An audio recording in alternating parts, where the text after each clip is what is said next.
Orlen's flagship investment, the Olefins 3 project, may be stopped. Although Orlen's previous management talked about the most important, largest petrochemical investment in Europe, specifically in Poland, the current management aims to do the minimum, limit this investment, and maybe even stop it. Why? Today, I will take a closer look at the situation. To jest skandal. This is a scandal. This is nothing less than the destruction of Orlen. This is nothing less than the destruction of the Polish economy, our future, and that of your children. For God's sake, I appeal to those who have influence over the makeup of Orlen's board of directors. Do something about this unorganized group, because they are plowing up our greatest champion, which we were proud of. This dramatic appeal by Orlen's former CEO was made for a reason. Orlen has issued an announcement regarding the Olefins 3 investment already underway at the Płock production plant. The company assumes, here quote, to optimize or even stop the project.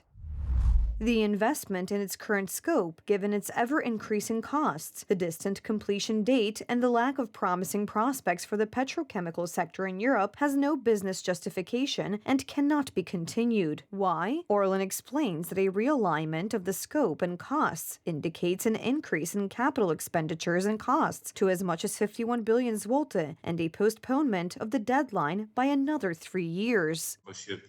I think this fits into a certain direction of industrial policy, in which most of these new investments, and the investment in Olefins is one of them, will rather be put on hold. The open secret is the main downside of the Olefins 3 investment. It was started by the United Right government. That is why its sense is now being questioned. It was the same with the construction of the Central Transportation Port, or Intel's factory in Poland.